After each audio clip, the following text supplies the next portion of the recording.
कहानी बालक ध्रुव के ध्रुव तारा बनने की। आइए जानते हैं। स्वयंभु मनु और शत्रुपा के दो पुत्र थे, प्रियव्रत और उत्तानपाद। उत्तानपाद की सुनीति और सुरुचि नामक दो पत्नियां थीं। राजा उत्तानपाद को सुनीति से ध्रुव और सुरुचि से उत्तम नामक दो पुत्र उत्पन्न हुए। यद्यपि सुनीति बड़ी रानी थी, परंतु उत्तानपाद का प्रेम सुरुचि के प्रति अधिक था। एक बार सुनीति का पुत्र ध्रुव अपने पिता की गोद में बैठा खेल रहा था। इतने में सुरुचि वहां आ पहुंची। ध्रुव के उत्तानपाद की गोद में खेलते देख उसका पारा सातवें आसमान पर जा पहुंचा। सौतन के पुत्र को अपने पति की गोद में वह बर्दाश्त न कर सकी। उसका मन ईर्ष्या से जल उठा। उसने झपट कर बालक ध्रुव को राजा की गोद से खींच लिया और अपने पुत्र उत्तम को उनकी गोद में बिठा दिया तथा बालक ध्रुव से बोली, अरे मूर्ख, राजा की गोद में वही बालक बैठ सकता है जो मेरी कोख से उत्पन्न हुआ हो। तू मेरी कोख से उत्पन्न नहीं हुआ है, इसलिए तुझे इनकी गोद में या राज सिंहासन पर बैठने का कोई अधिकार नहीं है। 5 वर्ष के बाद ध्रुव को अपनी सौतेली माँ के व्यवहार पर क्रोध आया। वह भागते हुए अपनी माँ सुनीति के पास आए तथा सारी बात बताई।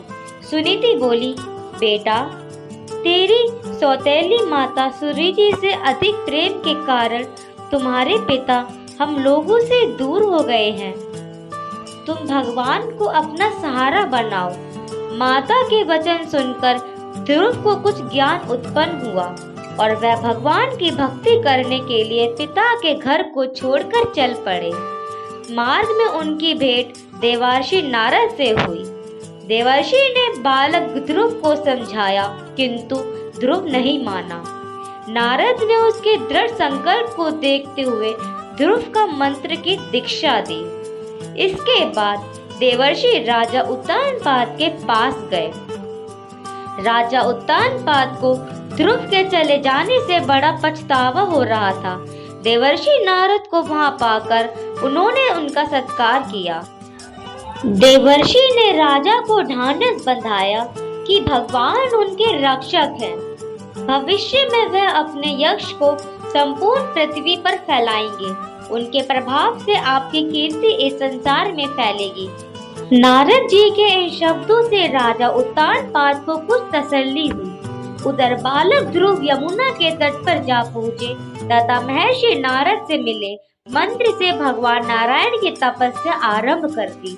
तपस्या करते हुए ध्रुव को अनेक प्रकार की समस्याएं आई, परंतु वह अपने संकल्प पर अडिग रहे। उनका मनोबल विचलित न हुआ। उनके तप का तेज तीनों लोकों में फैलने लगा। ओम नमो भगवते वासुदेवाय की ध्वनि वैकुंठ में गूंज उठी। तब भगवान नारायण भी योग निद्रा से उठ बैठे। ध्रुव को इस अवस्था में तप करते देख नारायण जी प्रसन्न हो गए तथा उन्हें दर्शन देने के लिए प्रकट हुए।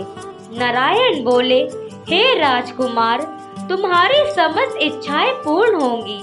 तुम्हारी भक्ति से प्रसन्न होकर मैं तुम्हें वह लोक प्रदान कर रहा हूँ जिसके चारों ओर ज्योतिष चक्र घूमता है तथा जिसके आधार पर सब ग्रह नक्षत्र घूमते हैं। प्रलय काल में भी जिसका कभी नाश नहीं होता। सप्त ऋषि भी नक्षत्रों के साथ जिसकी प्रदक्षिणा करते हैं। तुम्हारे नाम पर वह लोक ध्रुव लोक कहलाएगा। इस लोक में 36 सहस्त्र वर्ष तक तुम पृथ्वी पर शासन करोगे। समस्त प्रकार के सर्वोत्तम ऐश्वर्य भोग कर अंत समय में तुम मेरे लोक को प्राप्त करोगे। बालक ध्रुव को ऐसा वरदान देकर नारायण अपने लोक लौट गए। नारायण के वरदान स्वरूप ध्रुव समय पाकर ध्रुव तारा बन गए। जय श्री राम, जय श्री कृष्णा, राधे राधे।